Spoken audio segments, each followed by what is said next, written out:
Okay, I want to give you a very, very quick and concise step-by-step kind of guide on why the advice that you're following on the internet in terms of the whole self-improvement space and the manosphere and the red pill space and all these kind of niches, these communities that you see on the internet, I want to really break down why this is toxic for you and it's really fucking you up. It's making you less confident than you actually want to be. It's making you less confident than you're trying to be.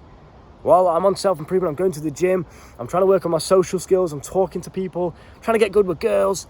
Why do I still not feel confident? I wonder. Well, first of all, it's probably because you identify as the man that's on a movement, right? You identify as the kind of guy that's, oh, I'm on self-improvement, I'm part of this community. Yay! You know, it's like that self-identity of a sheep, of a follower, of someone that's looking up to something, is what's keeping you in this inferior mindset. It's what's making you feel not very confident in yourself when you step outside your house. You're walking down with your head down and looking at the pavement. What the fuck's that about? You're supposed to be the fucking man. So, I'm not particularly targeting Hamza, but some of the advice he gives, especially with extremism and, you know, never ever drink ever again, never ever do this ever again, never do that again. Very, very extreme. It's like all or nothing, you know? You got to be very, very dedicated to the cause of self-improvement. That is not good for your confidence. It's not. Because not only is it, if you ever want to do anything else other than what Hamza recommends, you feel guilty about it for living the life that you want to live, but also it just makes you feel like a sheep, like a beg. Oh, Hamza, please, Hamza, tell me, what do I do? What actions are okay? What should I not do? Go and find that out for yourself by living, by experiencing, right? The only reason that I'm in the position to be able to, and I hear this all the time, because I coach guys, right? And the only reason I'm in the position that I'm in on YouTube teaching you, and you're listening, and it's not the other way around, it's not me listening to you, is because I've lived. And I'm not saying this to brag or anything or to sound cool for the camera, but I have life experience. I've done things, both positive and negative. I've gone through a lot of shit, both positive and negative. Therefore, I can come and feed back to you. Whereas if you just sit on the internet all day, waiting for someone else to hold your hand through life, why do you think that's going to make you feel confident as a man? What I want for my boys is to be self-sufficient, reliable young men, gentlemen, yeah? To be able to walk through the world and think, what should I do to solve this situation? Not, what should Hamza do? What would Andrew Tate do? What do I do if I'm on self-improvement? Is this okay if I'm on self-improvement? Forget about self-improvement. It's making you a nerd. It's making you a weirdo. And you're wondering why women look at you like they're fucking scared of you. Like you're a creep. It's this energy you're giving off as if you are a sheep. I'm on a movement, guys. I'm on self-improvement. Now, do not get me wrong. I'm not saying that the habits of self-improvement are negative. Meditation, going to the gym, journaling. I do all of these things. But what I will say is identifying as the kind of guy that's on that, it's like the fat guy that's on a diet. At some point, you're going to get to the point where you think, fuck, like, when am I going to start living my own life? Why do I have to follow this protocol? You're going to ultimately just revert back to what you were doing before because it's what you're used to. So this is your life. This is your life path right now. And what you're doing when you're going on self-improvement is you're jumping to a whole different life, a whole different way of living. And you might be like, well, that's good, isn't it? That's a good thing. But no, because it's not authentic. You're following someone else. You can take the good from someone else. You can take the good, you can take the positives from Hamza, from Andrew Tate, from all these guys. Take it, apply it to your life. But ultimately, the way you make your decisions, the way you choose to curate your reality, the way you choose to act should be based upon what you think is right. And yes, you can learn from other people in that. You can be inspired by other people, but don't just blindly follow, don't just copy. And certainly, please at least try to stop identifying as the guy that's on self-improvement. How nerdy does that sound, number one? But number two, can you see how it just makes you so inferior to somebody like myself? And I'm not saying it to brag. I mean it. How are you going to be confident in yourself as a man? How are you going to feel truly like, yeah, I know how to live life. I know exactly how to be competent in all areas. I know that if I take on a challenge I've never done before, I know that I'm more than capable of adapting and getting good at it very, very quickly. Whereas if you're just trying to follow someone else and, I'm on self-improvement, I've got to meditate today. And if you miss the meditation, you feel like shit because, I failed self-improvement. No, it's not. Life isn't that complicated. Keep things very black and white, very simple. If meditation works for you, cool. Add meditation into your routine. If it doesn't, don't do it, right? Simple. If pornography, you feel like that's bad for you and that's fucking up your confidence, cool, remove it. If you think that, it's okay, keep it. It's this freedom of choice that you're giving yourself which allows you complete liberation and confidence over your own life. This is why so many of you who are on self-improvement are still addicted to pornography. How does that work? How is a guy like me who's never been on self-improvement, and I never will be on any of these nerdy movements, I am my own man living my own life. I do all of the things that self-improvement preaches. I'm just not on self-improvement. Can you see how powerful that is for me? Because I have freedom of choice over what I do.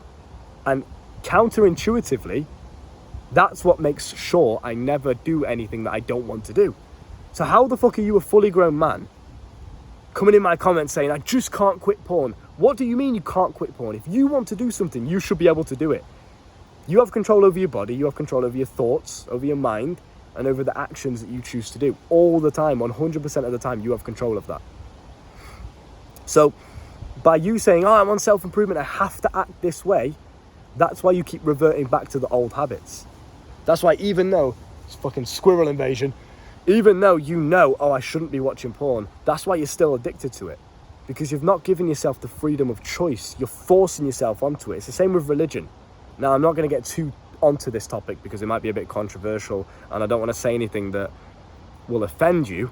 If you are religious, just know I absolutely support religion, but I just think for me, it can cause you to be more of an outcast. It can cause you to sin more by identifying yourself as a Muslim or somebody that's on a religion, especially if you haven't consciously made that decision yourself. So what I've noticed with a lot of Muslim friends that I used to grow up with in high school and stuff like that, and even to this day, is they'll do things, even Muslim girls especially with me, they'll do things that are haram, they'll do things that are literally a sin in their religion, but they'll do it because it's this urge that the mind always has, which is freedom of choice. It's freedom of will, right? You want to be able to choose what it is that you do with your own actions in your own life. And if you feel like anything takes that away from you, you're going to resist against the thing that's taking it away from you. So religion, if you grow up in a religious household and your parents tell you you have to be Muslim because that's how we're raising you, when you get to a certain age where you're a bit more conscious and you start to think about things a little bit more, you'll start to find yourself being tempted to go and drink alcohol, or to go and have sex before marriage, or to go and do things that are a sin in your religion. And you'll be like, what's wrong with me?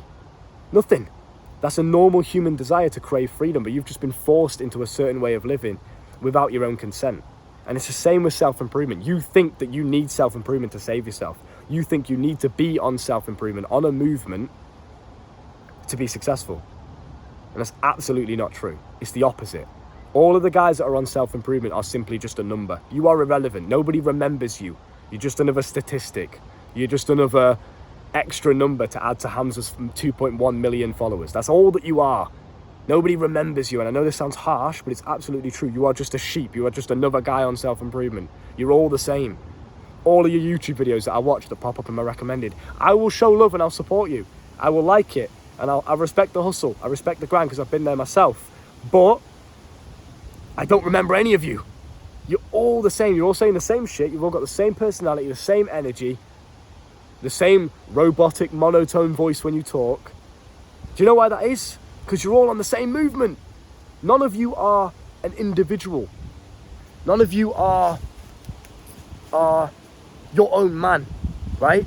And this is why you're just another forgettable person. This is why girls are still not attracted to you. This is why people still don't respect you when you're in the gym and you meet men. They still have no idea who the fuck you are. Like, wait, we met before? Who the fuck are you? Do you understand what I'm getting at? I really hope you take this in the right way and you don't think that I'm shitting on the movement. I'm shitting on the fact that you're identifying as the guy that's on a movement, but the habits that are on, meditation, journaling, going to the gym, fucking what else do they talk about? Quitting porn, nofap, cold showers. I do all of these things. This is my life. But that's the difference. This is my life. It's who I am. It's what I've chosen to do. So just a little bonus tip before I close this video off, I guess. With pornography, the reason you are still struggling with pornography is because you feel like you have to resist it. You're not allowed to watch it. Because if I do watch it, it makes me a loser. It makes me a failure on self-improvement. What you don't understand is that's exactly why you're still an addict. Right? Because you're identifying as the guy that's in that addicted mindset. rather than the guy that has full control over his life. I give myself the choice to go and watch pornography if I feel like it, which is a very rare occurrence. Like, I barely ever. I don't need to. I've got girls in my life. Well, I've got a very beautiful girlfriend, but you know what I mean? Just on a general grand scheme, women are attracted to me, so I would never have to watch porn anyway. I'm not saying that to brag. That's an ideal spot for you to get into, right? However, even if I didn't, the one way that I would combat my porn addiction, if that was an issue of mine, I would give myself the choice to go and watch it, but then I'd simply say, I'm not going to choose to do it. So I'm giving myself the option. I'm not resisting it. I'm not saying that I'm not allowed to do it. I can do anything. I have free will. That's the point. God, the universe, whatever you believe in, has given you free will for a reason. So by you resisting things and telling yourself you're not allowed to do anything, that defeats the purpose of you being alive and experiencing life. That's what life's about. Experience, living, feeling things, doing shit, creating, building. Yeah? So if you're resisting certain options, even if they may be perceived as a negative, you are closing yourself off to an experience, right?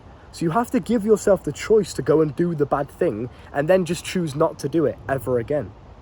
That's how you win. That's how you master your addiction. Forget about all this generic bullshit.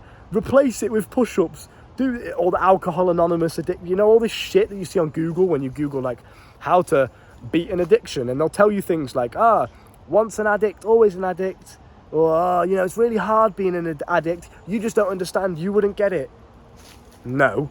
It's just I have a healthy, psychologically sound mindset when it comes to these things. Why would I ever feed into a mindset that takes power away from me? Why would I ever feed into a mindset of, I was addicted once and now I'm going to be addicted forever? What the fuck is that? That doesn't give me strength. That doesn't make me feel better. Why would I choose to believe that? Does that make sense? Coaching is down below if you want to learn more from me on a personal level. If you would like a real life meetup anywhere in the UK, message me on Instagram and we'll do a coaching session in real life to skyrocket your growth in any area. And you can get access to my fucking brain in real time through an energy transfer, right?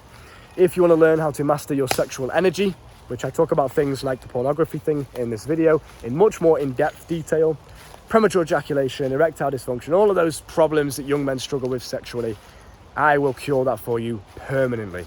That is my guarantee. Down below in the description, go and check it out. See you soon.